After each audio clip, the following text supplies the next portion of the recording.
It's been a minute since I've been on the channel. If you're new here, I share my lock journey with you. I'll get right into it. In today's video, I'm just going to talk a little bit about what things have looked like for the last couple of months with my hair.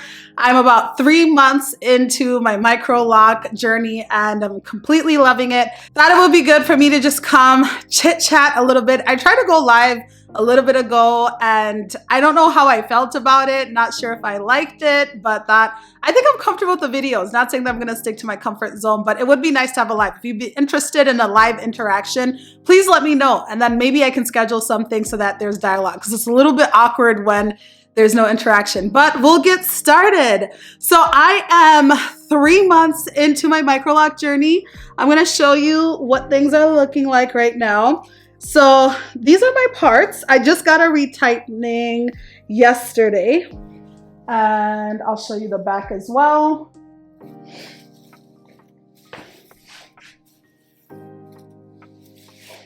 Then this is what we're looking like. This is the movement.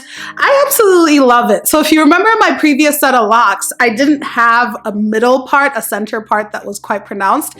And I feel like this time around, I actually have a center part. And this is the look I've been rocking so far. So let's get started. For those that are new here, I have 4C hair. I had a previous set of locks, had those combed out and restarted my micro locks. My hair was a little bit on the thinner side on the ends just because I had a lot of hair combed out, but it's thickening up. So the biggest things that I'm noticing right now is I am getting some movement. You know you've made it when you have locks, when there's movement in your hair. In addition to that, I feel like I'm getting more body now. When I started, I felt like a washed dog, or I don't know. It was just when you start your locks, that's exactly what happens. You have to start somewhere. But something that's different about this journey in comparison to my traditional locks journey is with this hair, I feel like I'm not having a struggle season. I'm loving it throughout. And I don't know if it's because I experienced the struggle season for so long that I'm like, nothing can bring me down. But here we are. Here are my locks right now. I am loving them. As far as my maintenance routine goes, what I do every day is I spray my scalp and my hair with hydrating rose water mist. Shameless plug, if you're interested in natural hair plant-based products, Faida Naturals, check them out. I'm going to have the link below. That is my hair care brand. Completely would love for you to try it out and see how it works for your hair. So I've been using that on my hair. On my edges, I have been using the aloe and avocado hair oil just to seal in moisture and see if that can support with growth of my edges. I don't know what happened when I got my locks combed out, but I already started to notice some thinning of my edges before, but that's because I was really forcing my locks into ponytails. But I guess we just got to start from somewhere. So this is what they're looking like. And also my loctician recommended doing aloe vera and peppermint oil. And I have to tell you all something that I did yesterday that is so gross. Usually when I go there, she puts it for me in like little bottles. She put it for me in this water bottle and I left this in my purse. And y'all, when I came home, I drank some of this. So what you're seeing that's missing over here, that was me, because I thought this was regular water. It was disgusting, but I'm sure it'll be fine. Good thing when you use plant-based products or natural products, you know that it's not really going to harm you, I hope. Aloe vera, I used to drink it before, so I'm going to hope that it's fine. So as far as maintenance goes, every day I'm spraying my hair, hydrating it with rose water mist. The oil, I'm probably doing 2 to 3 times a week, not as often. Now, I am having trouble with keeping my bonnet on through the night. Not because my bonnet, I have a particular bonnet that's staying. I think I shared it. I might have shared it in one of my shorts, but it stays on the whole night. For me, it's just really getting it, remembering to put it on. For some reason, I feel like it's optional this time around to put my bonnet on. But if you remember with my last journey, I really struggled with lint. So I feel like I'm going to have to get to a point where I am going to have to be strict with wrapping my hair or putting a bonnet on when I sleep, or I'm going to have to invest in a silk pillowcase.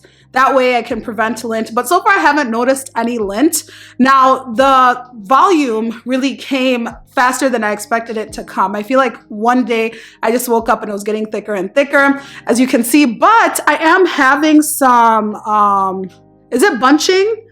Where like they're knots at the end of the locks. Let me see if I can find some. She might have taken care of it yesterday, or I haven't really learned the terminology yet for these locks, but I've had pieces that feel like they have knots towards the end.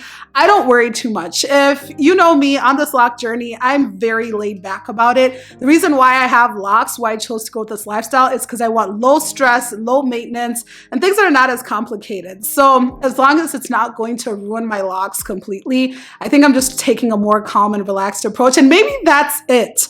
Maybe this time around, I'm just so relaxed and I don't care and I'm not worried. I'm not in the mirror 24/7 watching to see if my locks are growing, if they're locking. I've just left it alone and I'm like, you know what? I look however I look and eventually I'm going to trust the process and it's all going to settle in. But I love the look of it right now. I'm not against it. Now, something that I have noticed about myself is because my hair feels more like natural hair, I'm tempted to braid it. Now, I did braid some passion twists over my locks. I kept them on for less than a week. It was just a couple of days. It was nice, but I really love the look of my natural hair. If you have locks and you've tried braiding over your hair, I'd be curious to hear about your experience with it. But there's just something about having like your natural hair for me that I absolutely love. I had the extensions. They look nice, but I was like, it's still not the same. It's not the same. So I think moving forward, I'm probably just going to stick with rocking my natural hair. I'm okay with it.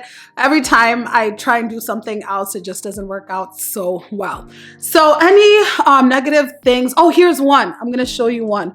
Hopefully the camera can pick it up. So it's like a ball. I don't know if you'll be able to see it, but I can, when I run my hand across the strand of my lock, I can feel like knots in some of them, not all of them, but I can feel it. And y'all, the shrinkage is real. I'm going to show you just the length of my hair when you see it. It's stretched out. And then what it's looking like right now. But I've always been one who's after hair health over hair length. So it'll grow, it'll do what it needs to do. I shampoo my hair maybe, so last month it was twice. This month I shampooed my hair once. It was last week as I was prepping for my retightening session. So as far as the banding, braiding and banding, yeah, I'm having a hard time. So I did it the first couple of times. And then after that, I was like, forget it. I'm not going to do this. I'm just going to keep it going. Sometimes if I work out a lot and I'm super sweaty, I'll just run water through my locks, nothing else, and I'll keep it moving. Now, I have noticed that some of my locks felt like they were undoing towards the back. I mean, she was able to get them. So I'm sure it doesn't look like it right now. But the ends, as you can, maybe this one, they felt like they were loose, natural strands, as you can see. So maybe that's why they tell you to braid and band so they don't unravel. But because this is my second retightening session so far, I'm not worried about it. Yeah, I'll tell you, I'm really not bothered about, I don't know, I feel like with locks, you really have to try to mess them up. Like with my previous set of locks where I bleached them, I held them in super tight styles. I'm barely wearing my hair up. That is something that I'm noticing this time around that I'm not doing. I don't put my hair up in ponytails too much. I don't hold it up. I just leave it like this, which I think is also helping with the locking process and just helping me to leave it alone. But it just feels like an afro. I absolutely love it. Now, I'm going to show you all my edges. And you're going to be on this journey with me. So my goal is for these to grow out so that they can add some. And my loctician did say, she looked at it and said that these were going to grow out and eventually we're going to add some locks. You won't really be able to see the hair because the hair here is like a 1B2 color. And against my skin tone, it looks like there's nothing. This is what the other side looks like as well. So it's nice that I can do the center part thing because we're not trying to have those edges exposed just yet. So it's very low manipulation, low maintenance. Again, if you've seen anybody who's on the internet and shared about their starter lock journey, of course, you're probably going to hear that they loved it. They're enjoying it. I don't know if I've heard any negative sides. Well, the cost is one thing. It is pretty costly, but going into this journey, I had an idea that it was going to cost, and I made a decision that I was going to have somebody maintain my locks for a while until I decided that I was ready to. With my previous lock journey, I self-maintained throughout. With this particular one, she uses a 4-point rotation. I used a 2-point rotation before because it was easier for me. So I just like not having to worry about my hair. My retightening sessions take about 4 hours right now, but my loctician said that the time would reduce after some time. My first session, it took her a little bit longer because she was trying to learn my hair, but the second session, she was a little bit quicker, and she said it's going to keep getting quicker. And I know this to be true even with traditional locks. When they're starter locks, sometimes it takes a little bit longer to retighten, but once they mature,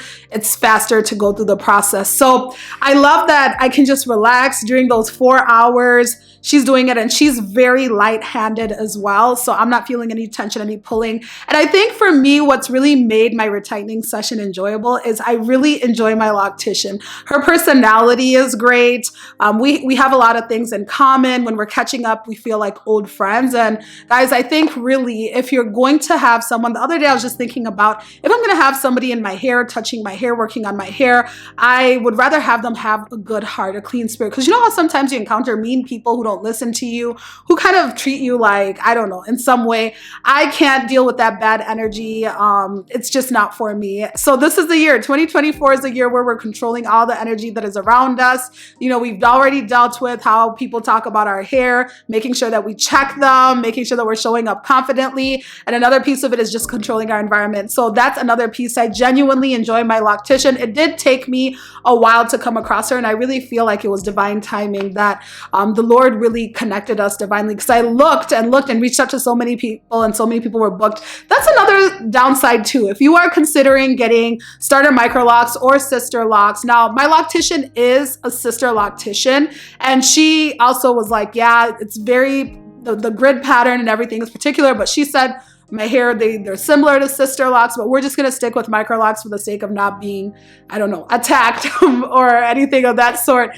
But she's, yeah, really enjoy having her do my hair. But if you're considering getting these, finding a loctician might be a bit of a challenge depending on the area of the country that you live in or where you live in. But if you can, I would recommend finding somebody ahead of time before making the decision and then now looking for a loctician, because they're booked, they're busy, and also depending on where they live, sometimes there might be a barrier with getting to them. At least for my region, that was the case. But found somebody that I really enjoy. Sometimes I do think about what happens when she's no longer doing hair, or if I'm not able to go there. The good thing is I have the foundation of hair that I can do, but I do think about that often. And that's why really, during the pandemic, I self-retightened because I wanted to rely on myself and not have to worry about having to lean on somebody else or be on somebody else's time. But I'm loving it so far. I have no complaints. If you're in the Minnesota area and you're looking for a loctician, she is taking clients. She also does installs. So I'd be more than happy to share her information as well. So this is the update, you all. Yeah, apart from that, I really don't think I have much to say about my hair other than I'm loving them. I think I expected that this would be the case. Now, as they continue to mature, as I continue to go through different stages, I'm not sure what it's going to look like. What else have I not covered on this video? I'm not styling as much. I think I talked about everything that I needed to talk to, but this is pretty much it. For somebody who's considering getting microlocks, I would say definitely do your research, think about it. It's not like, depending on what you're looking for in the style, I can't sit here and tell you that it's the best decision ever, because for somebody else, this may not be the best decision, because investment wise, there is an investment to it. They are more sensitive than traditional locks, so you have to take a little bit more care. I think having interlocked my locks before, having experience with that, made me comfortable with handling these, and it gave me, I don't know, a baseline of understanding or something. So I'm rambling now, so I think this is it. If you're interested in more content, if you have specific questions about the microlocks, please put them in the comments below. And then again, if you'd like to set up a live time where we can come talk and chat, talk about locks, talk about whatever it is, I'd be more than happy to come on live. I'm really trying to transition this channel. I've been struggling, you all. Since last year, I'm like, okay, I know this started off as hair. I was talking about hair, but I have so many other things that I'm passionate about, and I would really love to share them with you. If there are other things that you think that I should talk about or you'd be interested in knowing, please comment below as well. Otherwise, I'll see you in the next video. Thanks so much for watching. If this is the first time that you're around here, you're welcome. I invite you to subscribe if you're interested in more content like this. Otherwise, thank you so much. Bye. Take care.